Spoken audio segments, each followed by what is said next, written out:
Welcome to the Alex Salmond Show, where we turn once again to the end of the war in Afghanistan. This time we interview two women whose lives have been inescapably touched by the long conflict. Hammasa Kohistani was an Afghan refugee whose family came to the UK during the first period of Taliban government. Dr. Yvonne Ridley was a tough journalist who for a short period some 20 years ago became the most famous woman on the planet, as she was captured by the Taliban on the very eve of the NATO invasion. Their experiences have given them different perspectives of Afghanistan, in war and in peace. Both join Alex in a moment, but first to your tweets, emails and messages in response to our programme last week on the aftershock of long COVID. Hugh Fraser says, highly informative interviews. The case has been made to wear a mask and keep a safe distance from all. We must above all take care. This COVID can destroy your life. Thanks, Alex, and take care.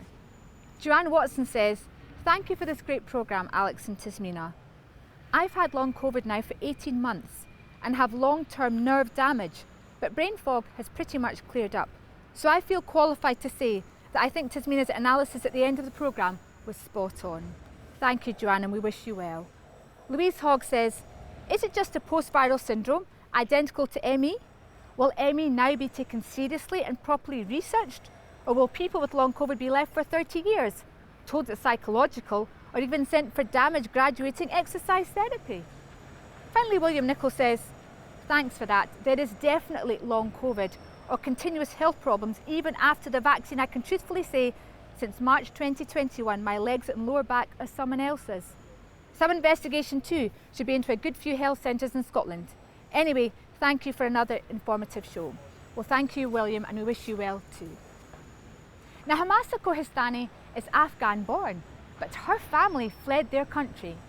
She became a very atypical and outspoken Miss England and now runs campaigns for mental health charities, particularly for Muslim women. Hammasa, welcome to the Alex Salmond Show. Thank you. Tell us first a bit about how you and your family came to the UK. My family and I were living between Uzbekistan and Afghanistan because my parents studied in Uzbekistan. So we would go back and forth during summer holidays. So throughout my childhood, I was spending summers in Kabul. And one year we came back to Uzbekistan for like a short break. So we literally packed a vacation bag, left everything, and then the war broke out and we never went back. And I remember for years my mother crying over her wedding pictures because those were the only memories she had left from her wedding day. So we left everything that we've ever known and just took the clothes on our bag and just never went back home. And it was a waiting game because we thought that this is a matter of a year or two and we will go back home at some point. But as we stayed in Uzbekistan and we watched the situation deteriorate more and more, the only option was to try and get the rest of the family members out. So I remember my grandmother and grandfather came separately through very hard journeys. She was stuck at an airport for hours through people smugglers, and whichever way we could, we got them out. So it's a very vivid memory. That's what I remember Afghanistan as. And was it always the assumption that one day the family would return home, or did you identify as Afghanistani yourself and were you thinking about one day we'll be able to go back? Absolutely. I think when you speak to any Afghans around the world and you ask them where they're from, we always introduce ourselves as Afghan first and then our host country, because our identity is so fragile. And our country's been at war for 4 decades now. So many generations are born and die in war. And because of that, we feel extra protective over our identity because it's always someone's invading it. Someone's trying to paint us in a very bad way. So that's why I think from the day that we're born, we get told to don't forget where you're from. Don't forget where your roots are. You are Afghan, you are Afghan. And to be honest, I didn't understand that up until recently because I was too young and I thought, why is this being imposed on me so much? Yes, I know I'm Afghan, but my parents and my community always made sure that I don't forget where I come from.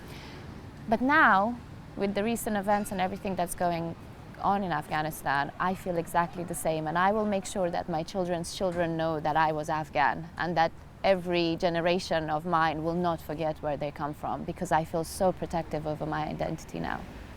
But as a young refugee, that didn't stop you having substantial achievements. You became Miss England. Tell us a bit about that. Thank you.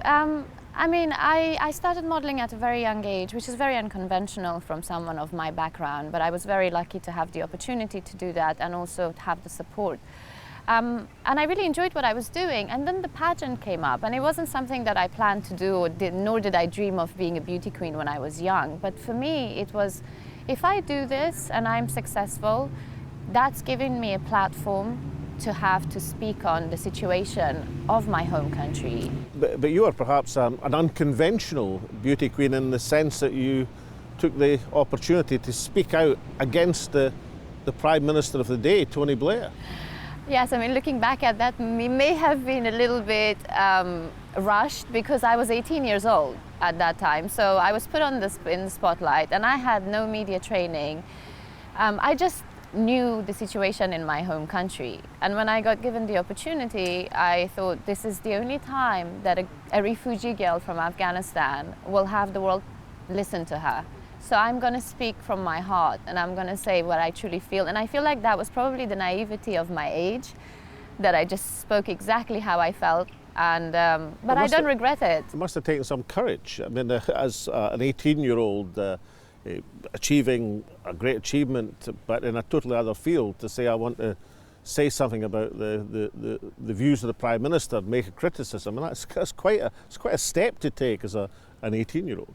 Yeah, I mean, from the day that I won, my win was very political, because the timing of the pageant fell 2 months after the London bombings happened. So it was July, and then I won the pageant in September. So the sense of Islamophobia was very, very present at that time. And for the first time, Muslims were getting attacked since 9/11. It then came to the UK.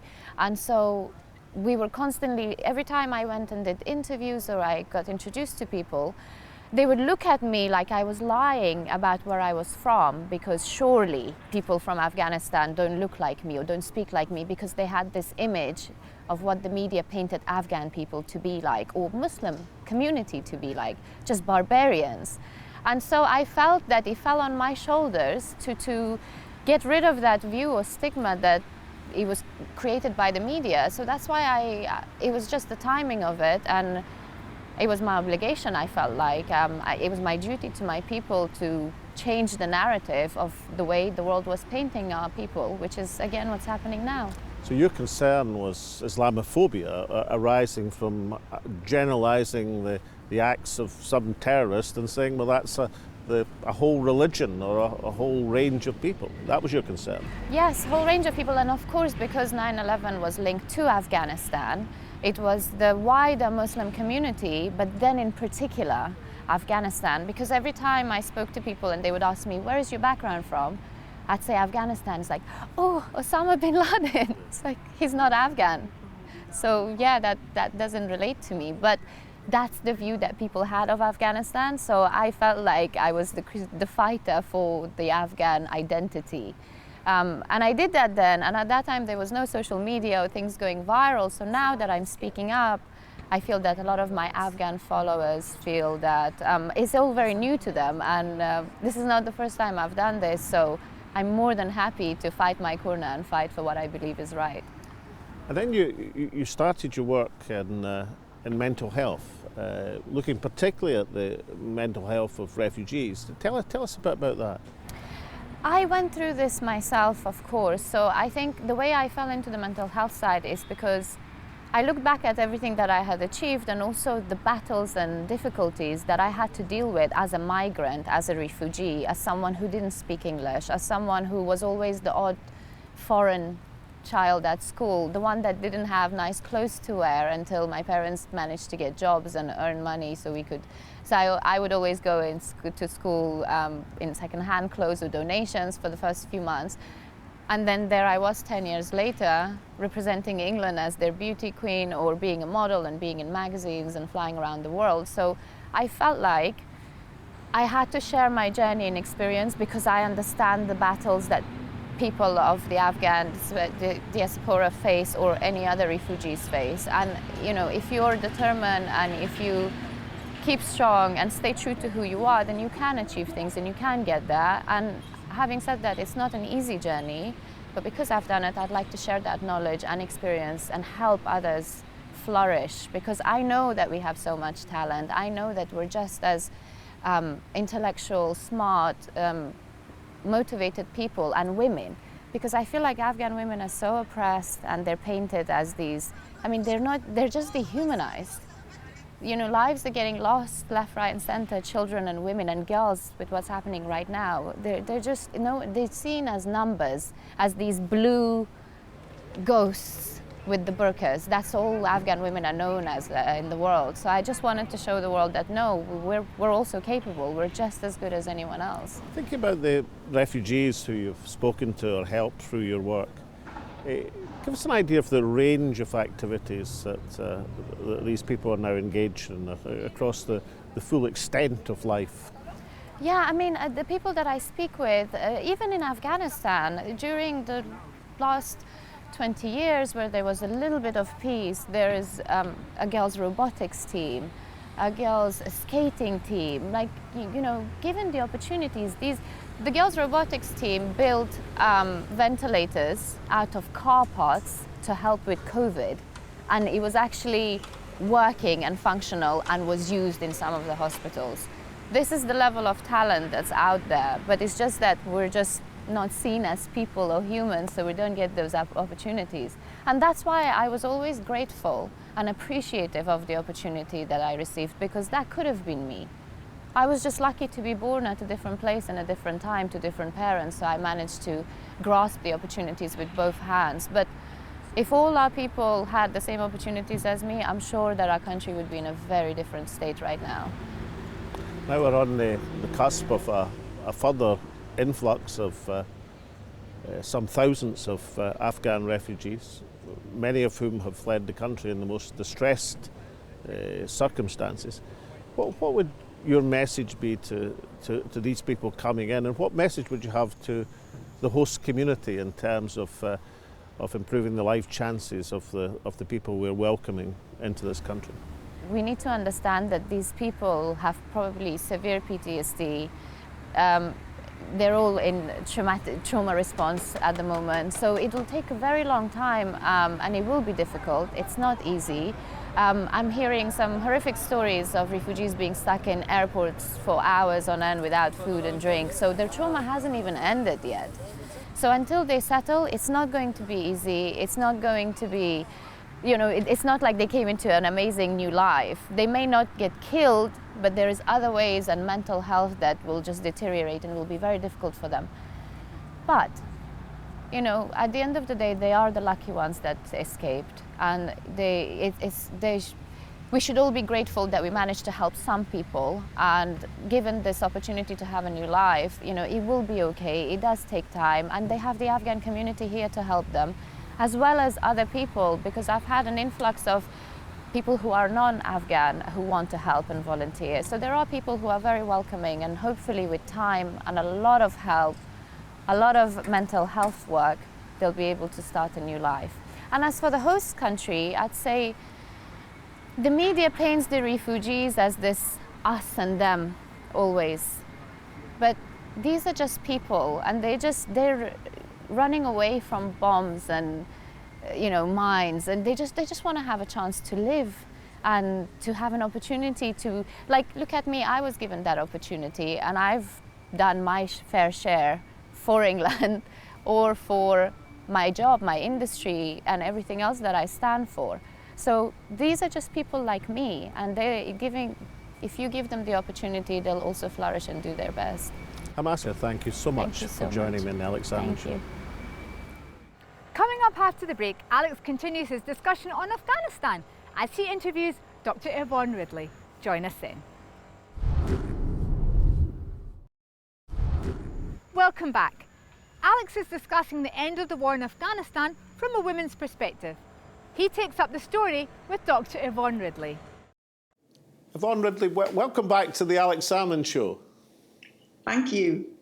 Now, 20 years ago, almost to the day, you were just about the most famous woman on the planet because you were captured by the Taliban. What on earth were you doing and getting captured 20 years ago? Well, I hadn't intended to get captured. I was the chief reporter of the Sunday Express newspaper, and I'd gone into Afghanistan on an undercover mission. It was after the events of 9/11, and there were 3,000 journalists assembled on the Pakistan-Afghan border waiting for the war to start. I've always been impatient, and I wanted to get in there ahead of them and find out what life was like under the ruling Taliban. The only thing that went wrong with the plan was that 2 days in, I got caught. So, well, a combination of bravado and determination. The Taliban found you too hot to handle, and you were eventually released. What's the perspective, at 20 years perspective? How do you look back? Do you find yourself waking up in the morning and saying, did that really happen to me? Yeah, I just think, what on earth was I thinking of doing? You know, as you say, it was a reckless thing to do, although it was, I hadn't intended to get caught. I was terrified every single day, although having said that, I was also the prisoner from hell. I spat at them, I swore at them, I threw things at them, simply because I was convinced that they were going to kill me.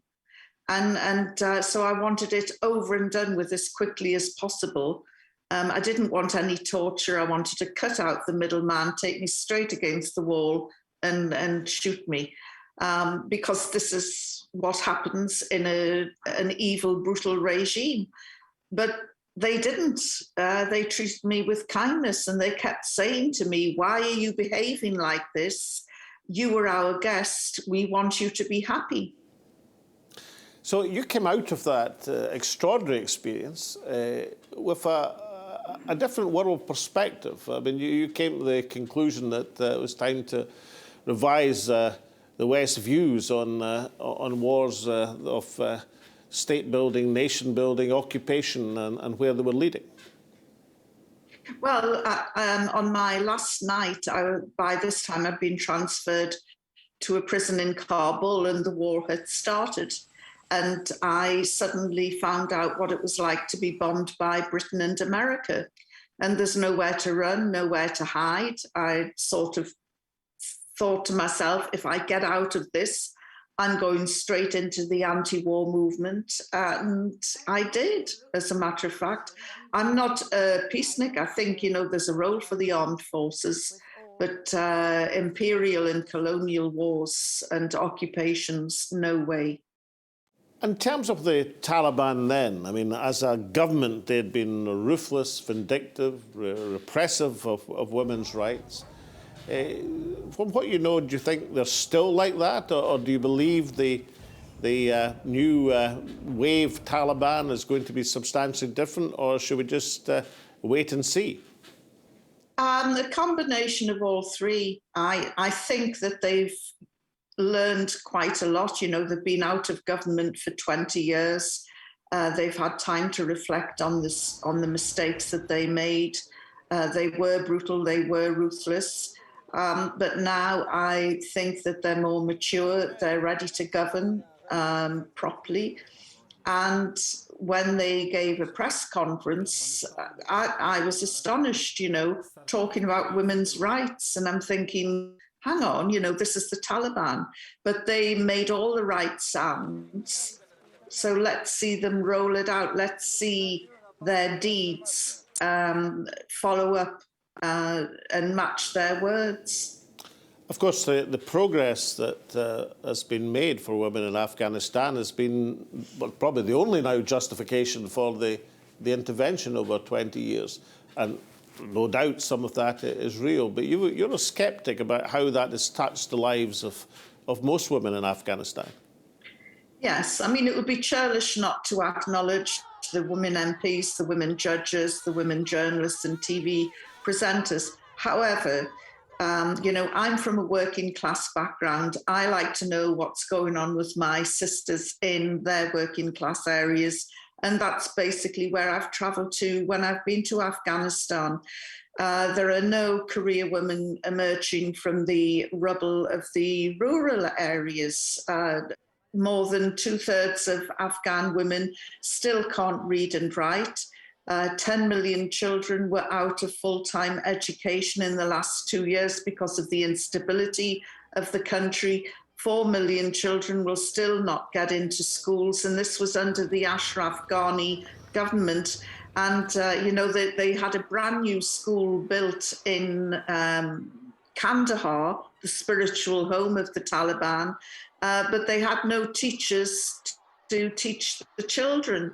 So these are things that, unfortunately, the media have been falling short of. They've been heralding the building of a new school for 2,000 pupils, how wonderful, and then they've walked off and haven't followed up to see there aren't any teachers in the school to teach the pupils.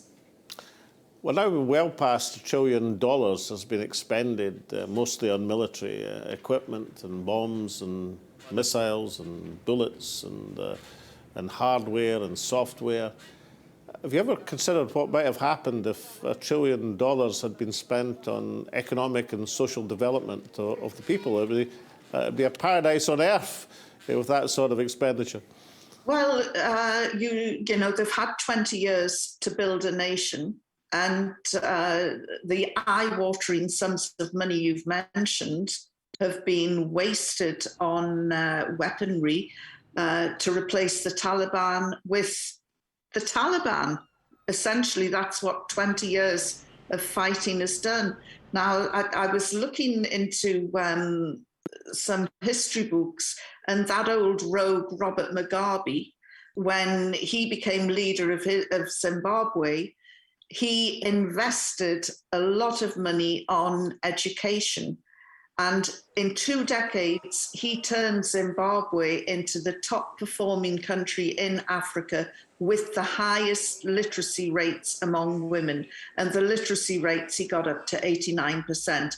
Now, if an old rogue like that, who did many of the bad things, can turn around the education system and lift his country to the top of the league, imagine what the West could have done in Afghanistan. They really could have liberated Afghan women.